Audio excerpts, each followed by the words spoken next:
Beautiful YouTube people. It begins. I'm back. Today's video is gonna be a pretty relaxing video. I'm gonna try to make some pretty sounds, some, just textual stuff with granular synthesis. Now, if you don't know what granular synthesis is, I've got my handy dandy Google definition pulled up that I'm going to read off to you and pretend like I know what it means. Granular synthesis is a basic sound synthesis method that operates on a microsound timescale. It is based on the same principle as sampling. However, the samples are not played back conventionally, but are split into small pieces around roughly 1 to 50 milliseconds. These small pieces are called grains. So basically what granular synthesis does is it takes a sound and it plays the sound back to you at relatable speed that you can control how fast or slow the sample plays back. But instead of like looping the sample for the length that it is, it'll stretch the sample by stretching those millisecond grains instead of stretching or just looping the whole sample like a traditional sampler would do. The granular synthesizers, the one I'm going to be using today is UVI Falcon. It's kind of a catch-all. The synth kind of does everything. There's like no reason to use anything else, honestly, except like modular. But it's great. You've got different sampler modules built right into this synth. It's third party, so you can load this in whatever DAW you're in. And essentially, what happens is when you load up a blank patch, it'll be like, yo, do you want to? This window comes up right here. You want a sampling module or do you want a synthesis module? And for this, I have selected a sampling module, which is the IRCAM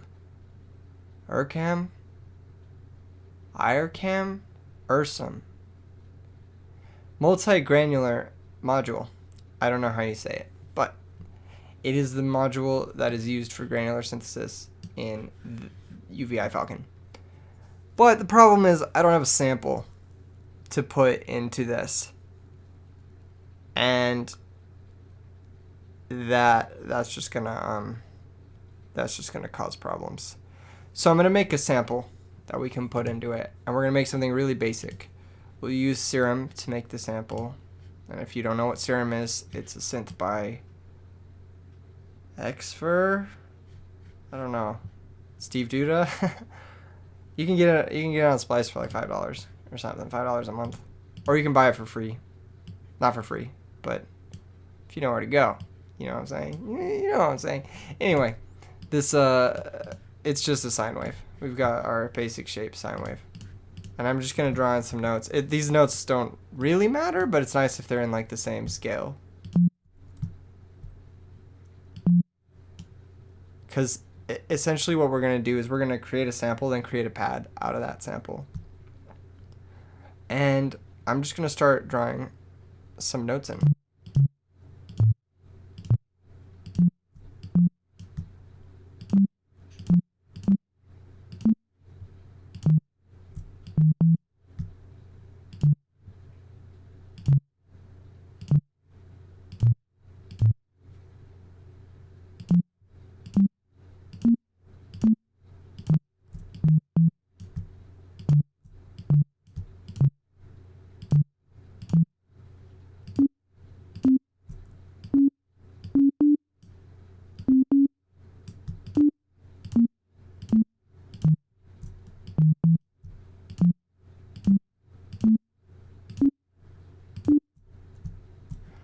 Okay, whatever. Good enough. And we'll put a little bit of reverb on this. Now the reverb doesn't really matter, but you don't want to put, well, depending on the pad sound you want, you don't want to put too much reverb. We'll do like 16% or something. Yeah. So we've got this. Let's go ahead and save this project. What are we saving this as? YouTube video. Well, that's gonna be really easy to come back to and know exactly. What's today's date? Oh, it's already Monday? I thought I was recording this on Sunday. Oh no. Well. Oops. Anyway, we've got this source material, which is just sine waves and some reverb. And there it is. That's our little sample right there. We can now load this into our Falcon sampler. And how I'm going to do that, I don't quite know. Oh, okay. I'm going to go to my music folder and then go to this one, which is here. And there it is. Okay, source material. Cool. Awesome. Wow. This is so exciting. I haven't done this in a really long time. And this is one of my most favorite parts about making sound design, is not making sound design, but designing sound, I guess, is when you start taking a sample and turning it into something that it's not, I guess. But let's play a little bit of what just the sine wave and the reverb sounds like.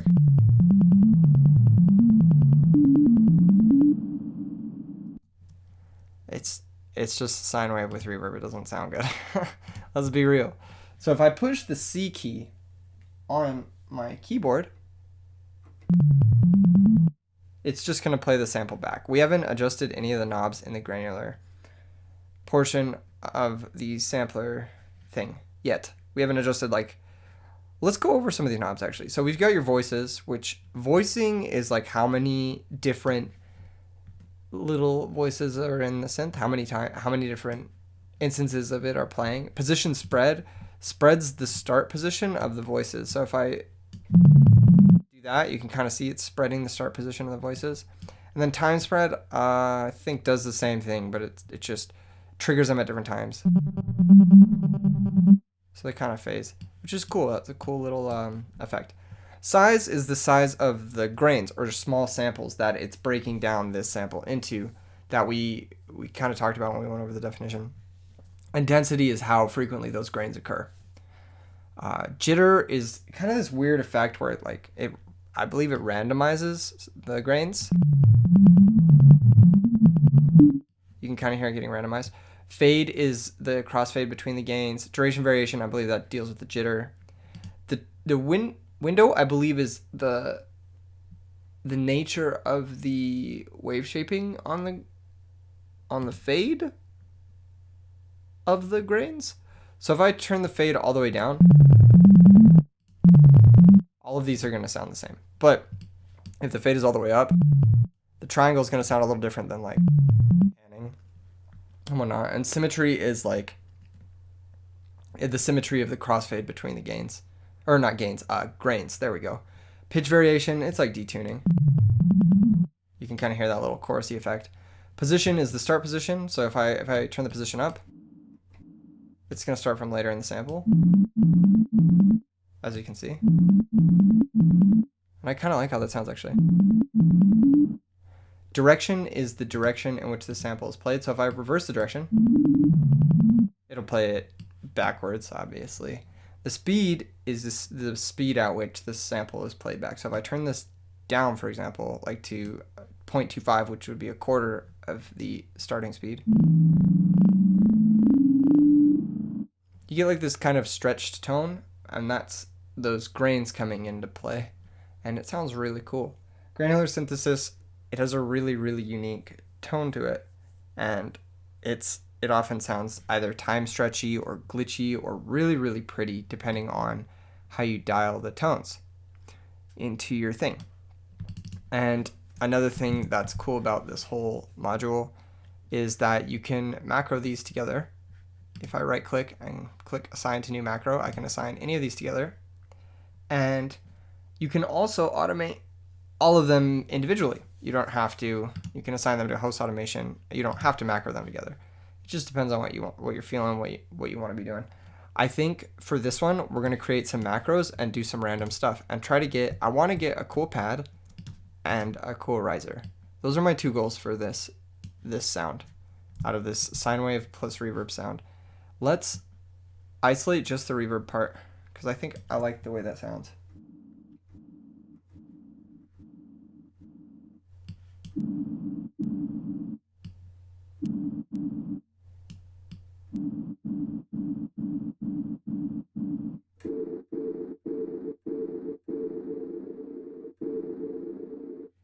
Very cool. What happens when we slow it down?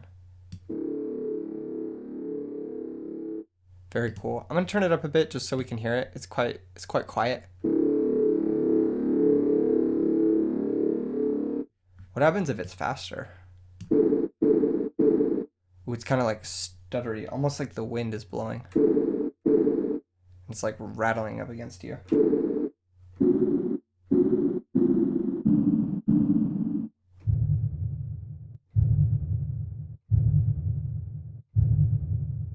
That's a cool sound. That's a really cool sound. That's the lower octave version of the note being played. I'm not changing any of the parameters, just playing different octaves.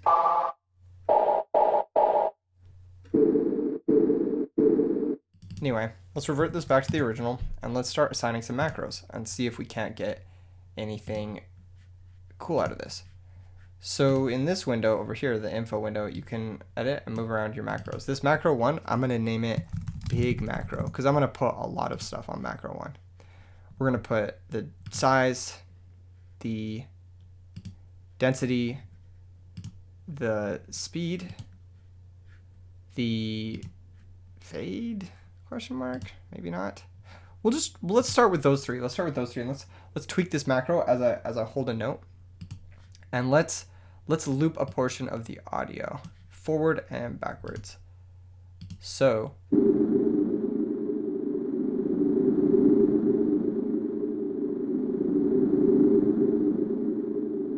cool. Let's grab this big macro now and see how it sounds. Ooh, let's actually draw in our note. Let's draw it in here.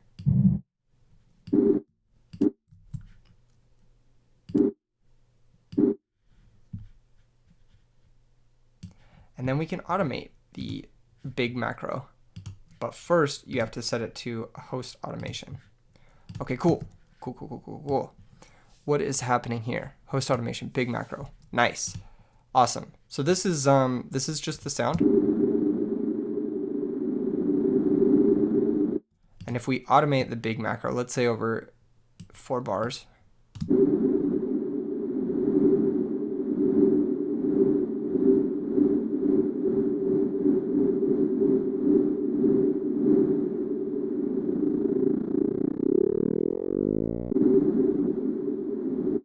that's kind of a cool effect.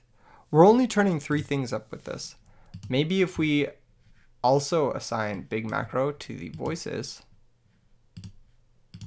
the position spread, and the time spread, we can get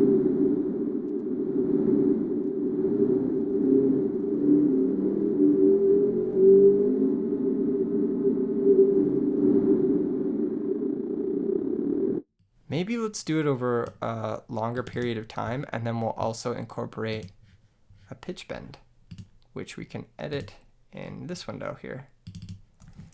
And we'll go up an octave. This can maybe be the riser sound. And I think we can get something cool out of this.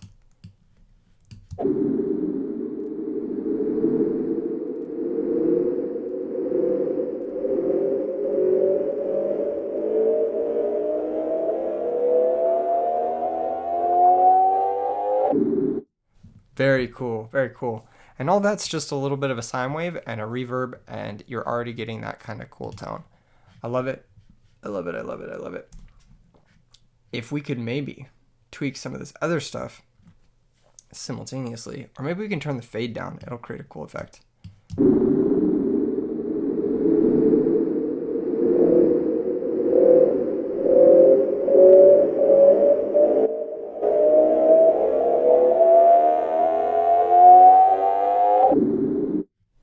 Very cool, very cool. Maybe if we turn up the pitch variation too, we can get a cool effect.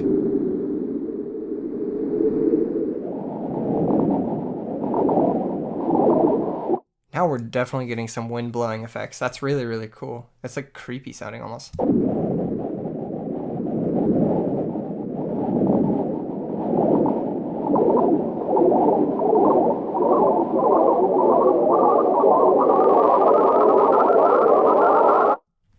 Awesome. So that's one way you can make a cool little riser, is just put a macro on everything and do that sort of stuff. Now, what was the other thing? Oh, a pad. Okay. A pad we could do. We could also do a pad. let's duplicate this channel and let's draw in our note yet again. Actually, I think for the sake of a pad, it'll be good to write in some chords.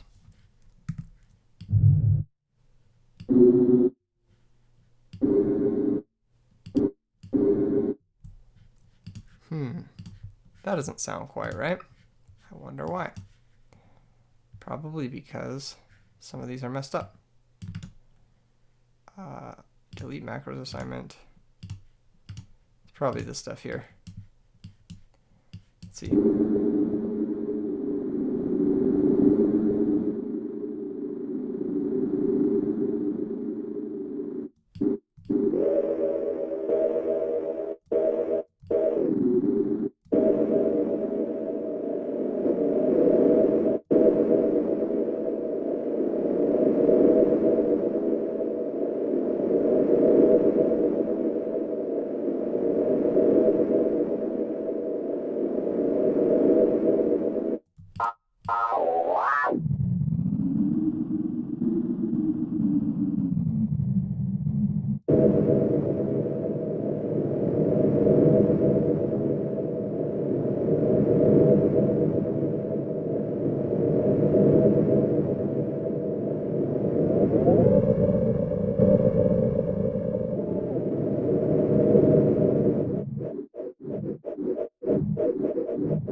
Okay, that's close. That's pretty close.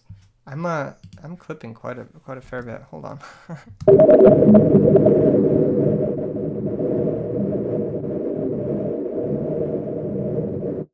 That's really cool. Maybe let's turn up the voices again and then we'll try it all together.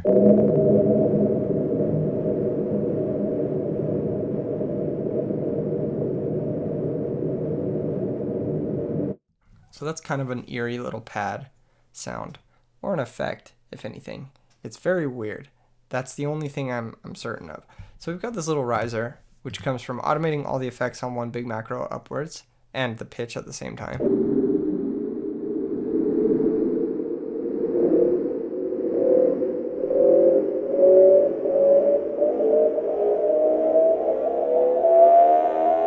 And then we've got this this sort of pad sound, which just comes from tweaking the knobs in the granular synthesizer and typing in some notes till you get like a cool little like eerie sound or pad sound.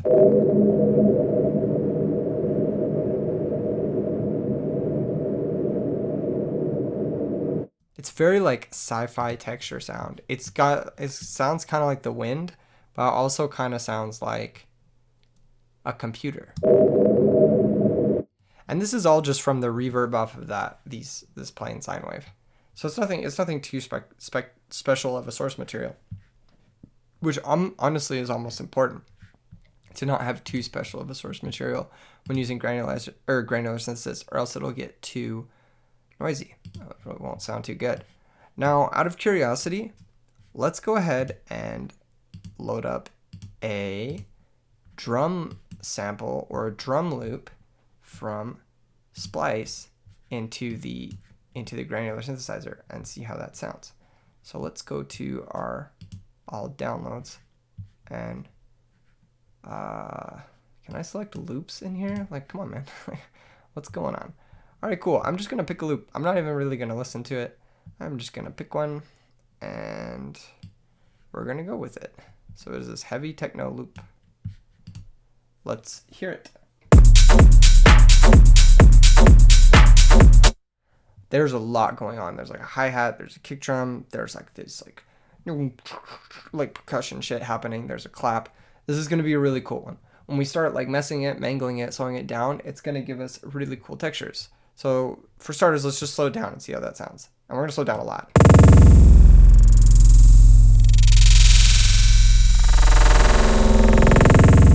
It sounds like you're off like a shitload of K. Dead ass. Okay. But no, let's I do not condone drug use. It's a joke. It's meant for comedic purpose. Let's you know the vibes. Slow the size down, or not slow the size down, but shrink the size of the grains and turn the fade down and turn it down because it's clipping.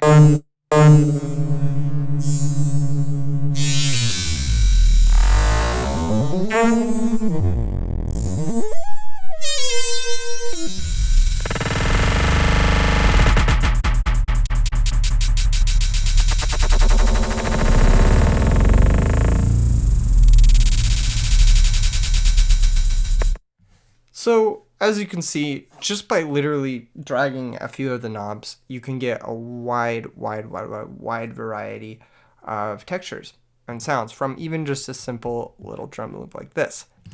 And one thing I will like to do before getting started on writing a piece of music is I'll create a new audio channel like this, and I'll set the input to my synth bus, which is where that other one is. I'll switch the output off.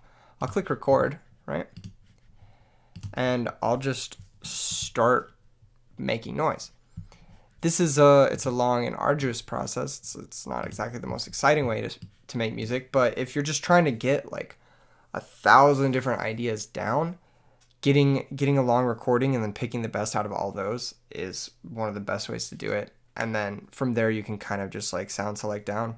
And oftentimes these sessions, or like just messing around and twisting knobs and getting a long clip or a long take, basically, you'll end up with 1 or 2 usable things. And when starting to write a song, 1 or 2 usable things is all you need. 1 or 2 things that spark an idea, that can be the difference between making or breaking a piece of music. So I'm going to just demonstrate that a little bit. We've now armed this track to record. If I click the record button here in Logic, it will start recording the output of this, which is bus 8, and the input of this is bus 8. So it'll record as an audio file on this channel, everything we're doing on this channel in real time, I believe.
Anyway, we now have this really long recording of essentially noise. It's not like there's anything like super unique, and you can kind of go down the rabbit hole with this pretty far, and then you'll eventually end up with a very noisy sample if you do this. But you can take this long recording that you've made and you can load it back into the granular synthesizer and just keep going with it.